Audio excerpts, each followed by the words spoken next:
Evening folks, this is BestInSlot and welcome to our brand new Planet Zoo build. This is going to be our African zoo, tons of animals. I'm going to show you that list later on in the video, and it's going to be called the Aarde Se Rand.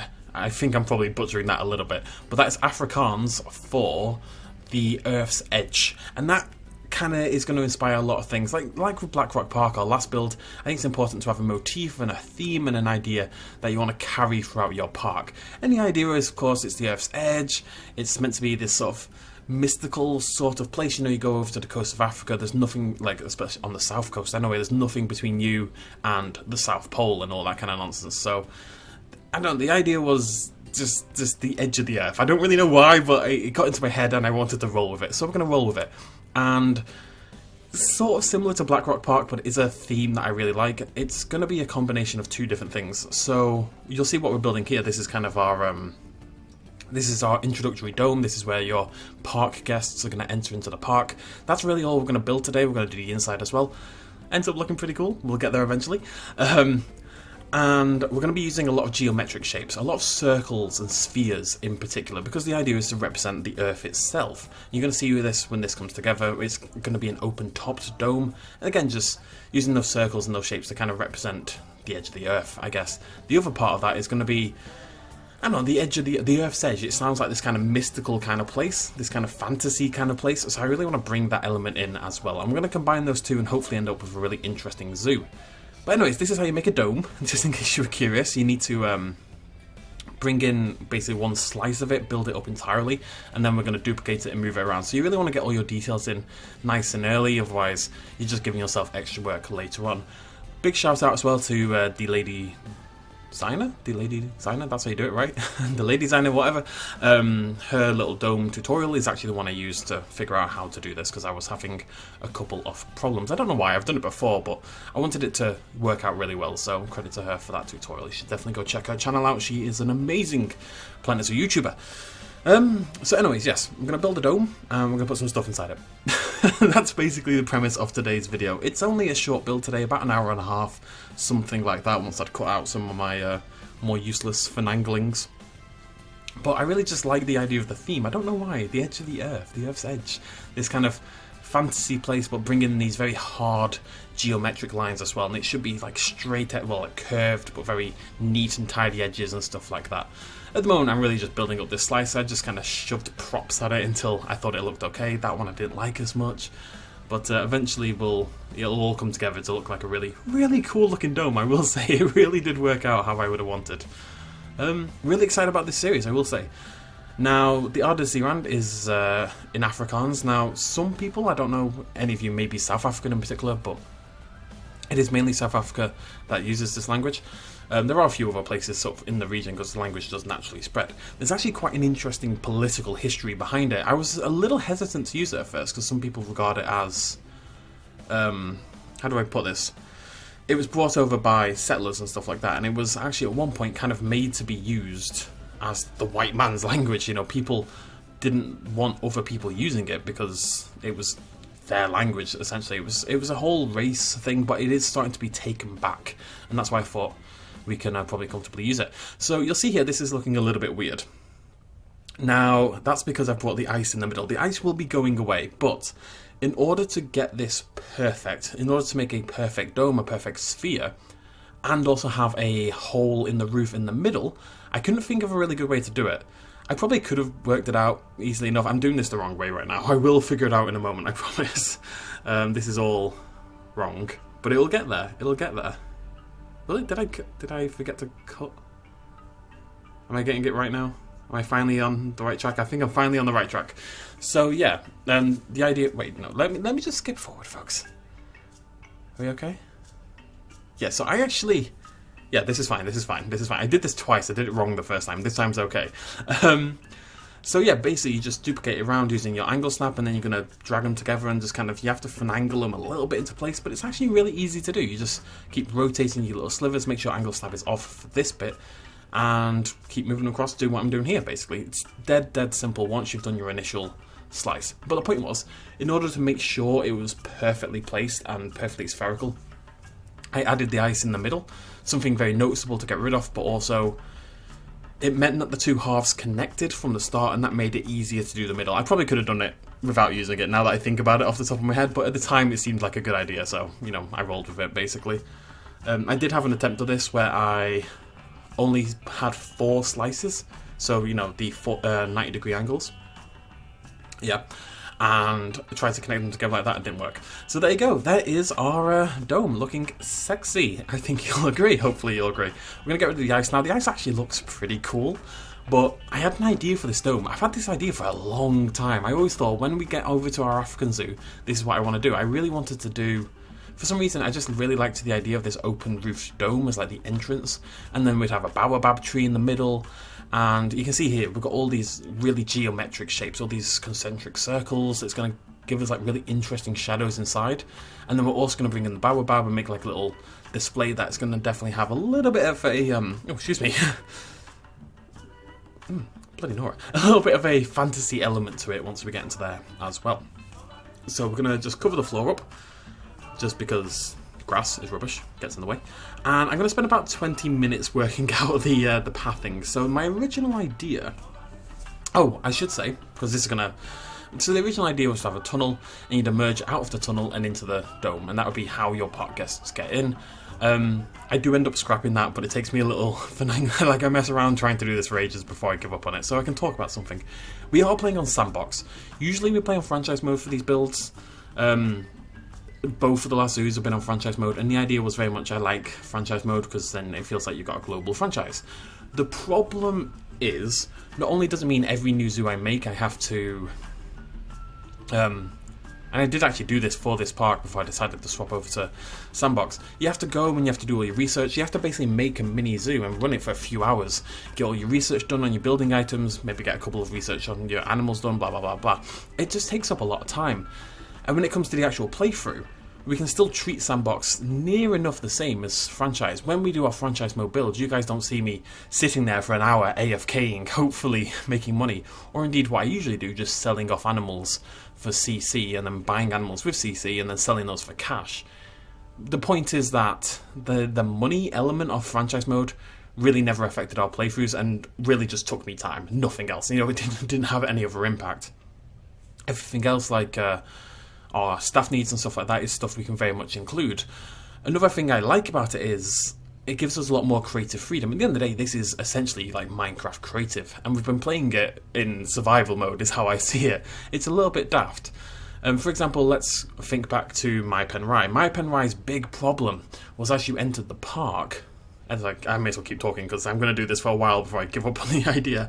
My Pen Rye, as you went to the park, you had to walk around for quite a while to get anywhere, basically, to see your first animal. And it gave us huge money problems. But I didn't want to change it because I liked the layout and it was creative and it was fun and it was what I wanted to build.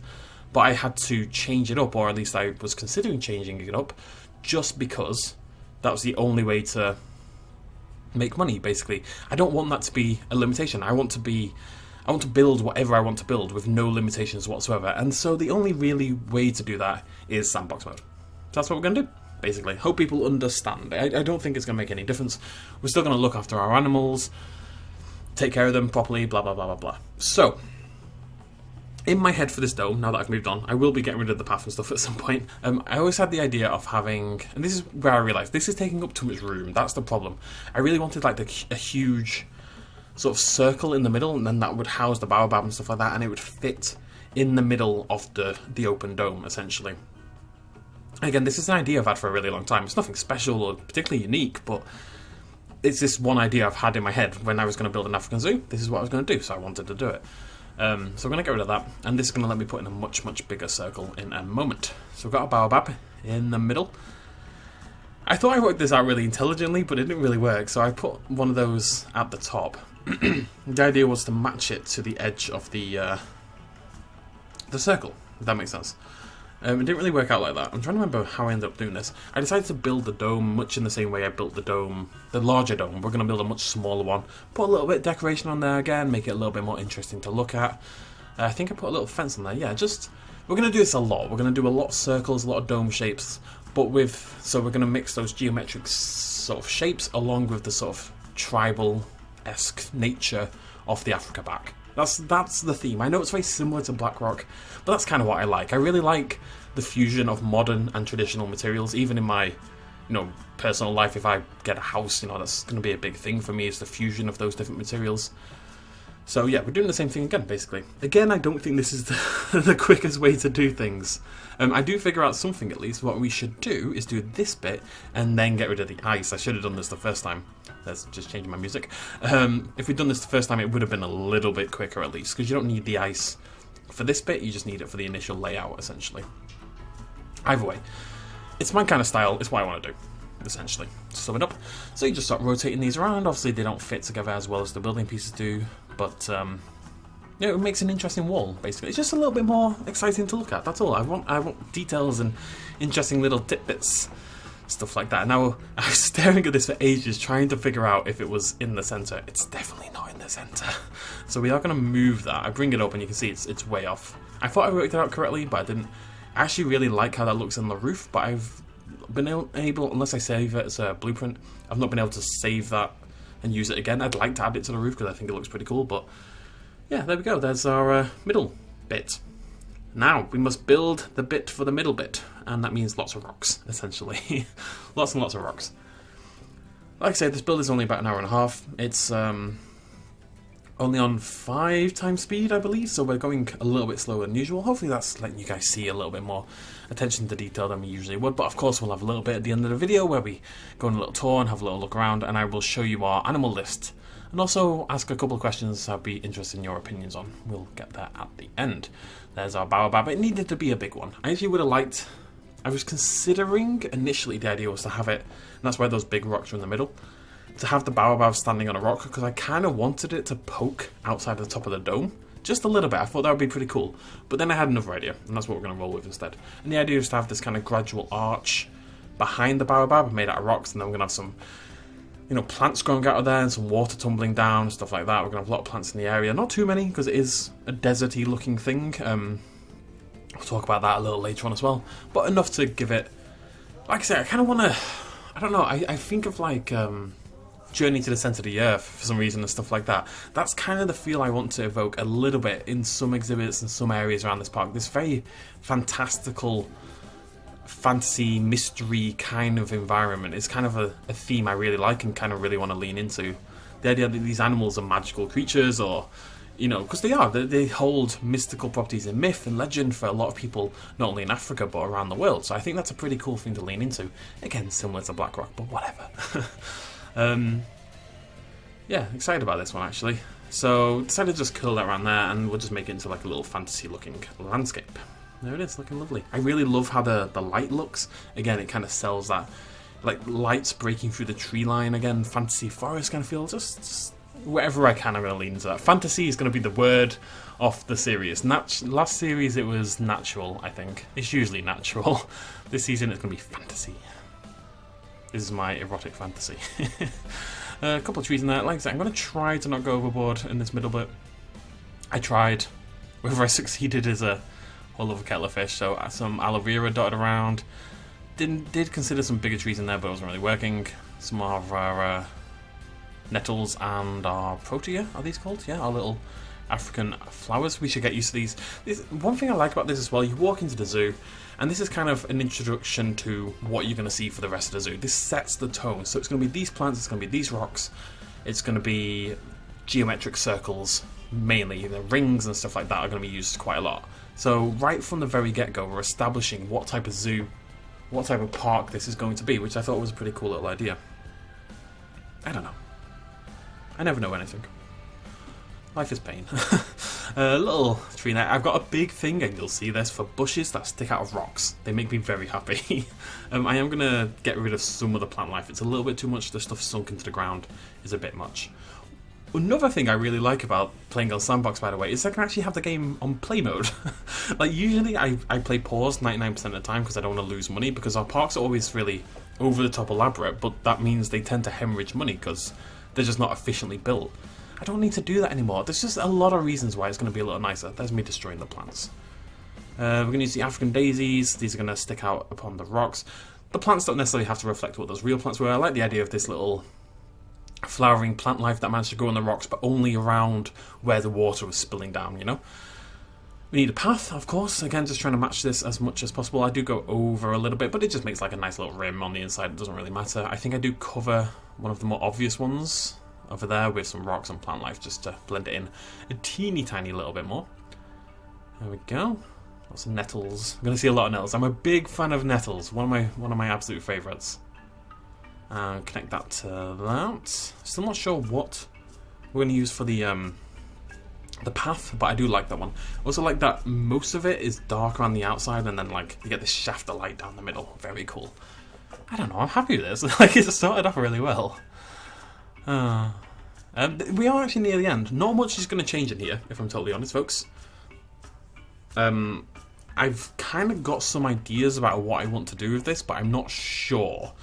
Now, what I'm considering, and we'll talk about this in a minute as well, is I'm considering bringing an exhibit right into here, like destroying one wall or having it, well, not completely destroying it, but destroying a little bit of it and having it as like an indoor section for like giraffes or something like that. So you get your animals right there at the start, and then maybe a shop or something at the other end. I did try to build a shop, it didn't really work.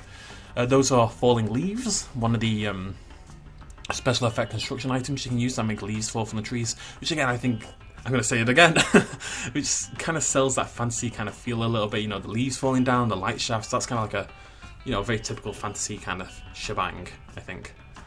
Yeah, I'm not sure, so this is the other thing, I'm sure I'll mention this as well. I like this geometric, I'm going to say that as well, but this sort of double path I've got going on, the circle and the circle. It's not quite neat enough, but, you know, I like the idea. But I'm not sure what to put in there. I am going to try the nettles around. I think I ended up deleting this. I'm not convinced about it. I'm not convinced about it. We'll see. I mean, you'll see what it looks like in a second. Another thing I like about Sandbox, of course, we can control the time of day. Although you will get a little cheek peek. I think I might have cut it off the thing at night time, because there is a light attached to the outside of the building.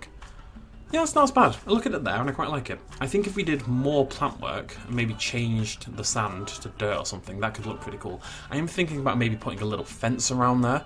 There's a very, very small one, and fencing that area off, and then maybe that'll sell it a little bit better. And that'll be another shape. Shapes are good. This is going to be our introductory bit. This is going to be very, very low key. I think eventually we'll cover that with rocks and plants, but I just want you to walk in and walk into the park and experience it. I'm not that worried about everything else. Change my music again. There's a song called Footsteps by... I can't remember. How cool is this though? Yeah, change the settings there. How cool, that's pretty, right? Need some more lights, obviously. We are going to spend most of the time in the daytime. I want to play with light a lot. Light is going to be another one of the themes. Circles, light, and fantasy. Those are the three big themes of the park. I'll just talk about this because I don't talk about it in the next bit. You know what, I'll hit play again so you can watch me build this thing. This is honestly a really good idea. This is the best way to build domes. They end up really cool. You get really interesting shapes. So one thing I really want to do, I was thinking about playing with light and shadow and stuff like that to make interesting things. I think what we could do, because we can control the time of day now, we can make it permanently 12 o'clock, is we can have an area where you sort of arrange rocks or trees or whatever, probably rocks, to look like an animal, like against the wall, because we'll be able to predict where the light comes from. I really want to, you know, like shadow play.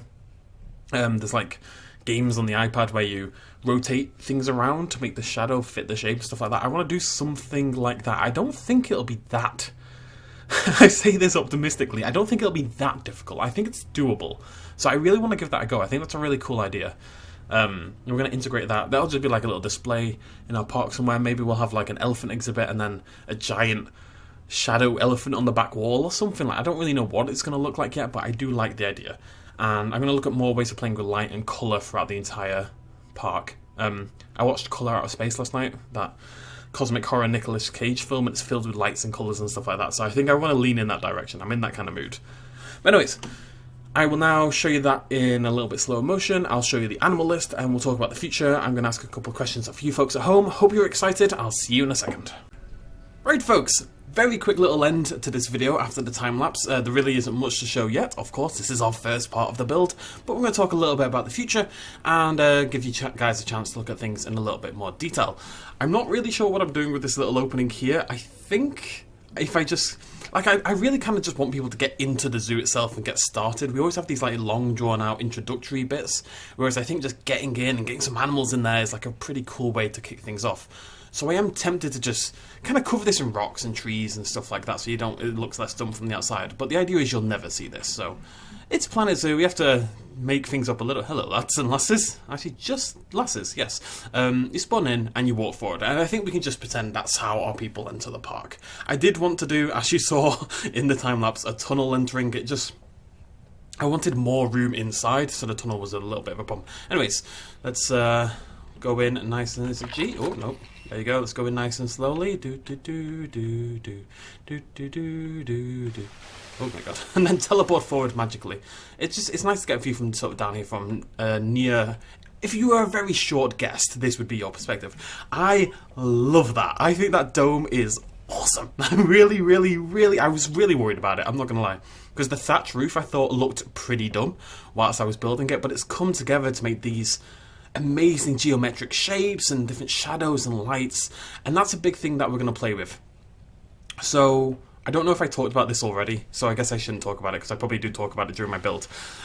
So yeah, I just wanted to kind of give you a little bit more of a close-up, and then we'll talk a little bit more about the future. There really is nothing that complex here, but this is an idea I've had in my head for how I was going to begin my African zoo for a long time. I wanted this big open-air dome, and then this baobab tree in the middle surrounded by nature, magical, fancy kind of feel to it. I think we could probably put some more stuff in here, but at the end of the day, it is Africa, and it's meant to be desert-y, so I don't want to go over the top in terms of the plant life in particular. There will be parts of the park, I think, because oh, that's what I can do. That's what I can do right now. Because this is going to be a big park, by far our biggest so far. It's going to like 25 species. No, it's around 20 species, something like that. It means we can split it into sections, so we can have like an African tropical trail. Well, it won't be that, but it'll be something like that. You know what I mean? I'm going to grab my Word file from across here. I'm going to show you what it is we're working on. So there's 16 animals. We're doing our African grassland. You can see we finished our North American temperate. We finished our Asian tropical. That was the first one we did. And now we're working on African grassland. So these are the 16 animals we're going to have in our park. Only one of them, I believe. Yeah, only one of them, that's the puff adder, is going to be an exhibit animal rather than a habitat animal. So we're going to have 15 habitat animals. Now, bearing in mind, our last zoo, Black Rock Park, only had 4, I think, 4 habitat animals, and that took bloody ages. This is going to be a big project. But we can, do little theme sections. You'd have like a safari section, maybe we'll have a big cat section, something like that. I don't really know yet, but I like the idea of dividing those up a little bit more. I also kind of like the idea, I am considering this, and I'd love to know what you think actually.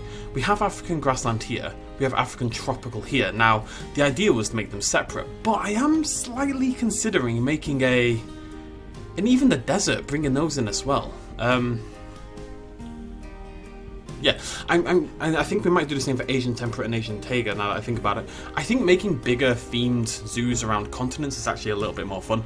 The idea is we could do our African grassland zoo, and then you would have a tropical trail part of the zoo, and it goes off into like a tropical world where you bring in these animals, kind of more like a real zoo would have. You'd have maybe the animals most found in that area. I'm sure if you went to a zoo in Africa, they'd have a lot of African animals, but then they'd have like a little tropical section or a little aquatic section and stuff like that. Now, we're not building the mega zoo. The mega zoo eventually will have every animal in the game when we've done all of these ones, but I do like the idea of just making this. I like it. It's just because I like the theming I've got already. I like the ideas I've got in my head, and I kind of want to work with them.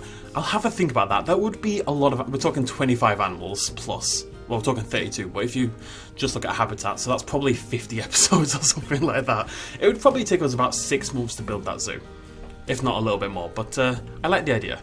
Let me know what you think. It might be a little bit too much, but it would end up an amazing zoo, and we do have, tons of space at the end of it. Do we have enough space? Yeah, because not everything is going to be as big as this bloody dome, so I'm considering that. Let me know what you think. Right, as for the dome, I was going to put some shops in here. I'm still considering that, but I actually like the idea of integrating an animal right into this dome, right from the get-go. Maybe having like a picnic area or open shop area on the right. I like the idea of breaking down these walls a little bit, opening the space up, getting a little bit more light in. But the idea of walking around and maybe having like a wall there and then having giraffes come in or something like that through some animal doors, and kind of just bringing the animals right into the start of the zoo, right from the get-go, because that's something we tend to not be great at. So I think that's a pretty nice idea. You could even have that lead on to other exhibits, and even do an animal on both sides. So you'd have giraffes over here and elephants over here or something like that. I don't mind using animals multiple times, so there's giraffe exhibit there, elephant exhibit there, and maybe you'd have them again later on. Or maybe even some of our more low-key animals. If I bring that back up, we could do, you know, the aardvarks or buffaloes or warthogs or wildebeests, some of the less, or ostriches I think is a good shout, some of those slightly lower key animals instead of our big hitters like the elephants and stuff. A lot of people do say you don't get your elephants right at the start of the zoo, but one of my favourite zoos ever is Chester Zoo, and the elephants in Chester Zoo are, if I remember, it's been a long time since I've been now, but if I remember correctly, the elephants are like the first animal you see. You walk in and they're right in front of you and you go over a bridge into the rest of the zoo, but you go over a bridge over the elephant exhibit. Anyways, yeah, so that's why I'm holding off for now. I also, the only other thing I need to think about, I'm going to do some decoration in here and stuff like that, but I want to decide what we're doing with the walls before I do anything. As in, if we're going to put animal exhibits here, I don't want to decorate the walls and then have to, you know, get rid of it all for animal exhibits. I really like this idea of the geometric shapes. I'm not going to talk about that because I'm sure I already have, but I would like to put something in the gap between the path. I know the path isn't perfect. I will try to neaten that up, but I'd like something in there. The nettles didn't look great to me. I'm thinking about putting like a little fence in there, ringing it in fence, and then adding the foliage. That might look a little bit better, but I don't know. I might just cover it in rocks and make it like a little mini wall. I think it needs something, but maybe it'll look better when there's more in there, and we can put donation boxes in there, and info panels, education panels, stuff like that. Bit of a low-key first episode, but yeah, this is the kind of style we're going to roll with for the entire playthrough, and I'm really excited about it, so hopefully you guys are too. Welcome to the edge of the earth. Thank you so much for joining me. If you liked this episode and you're excited to see more of this Planet Zoo build, please do hit the like button, check the playlist down below, and remember to subscribe to the channel. We'll be later this week with hopefully our first animal exhibit, if that's the way we go. If not, we'll do an episode where we just kind of finish the rest of the dome and maybe get started on the next exhibit anyway. We shall see. Unfortunately, I've got a busy day, so I've got to go. Thank you for joining me. Cheers much as always. Bye-bye. Hey folks, thanks for watching. If you enjoyed this video and you want to help support me a little bit more, you can do so at patreon.com/bestinslot. There's a link in the description down below. Every little really does help in times like these, but it's not at all expected, and by just watching the video you've already helped me out massively, and it makes you a pretty cool person, so well done you. Thanks for joining me either way, I'll see you next time.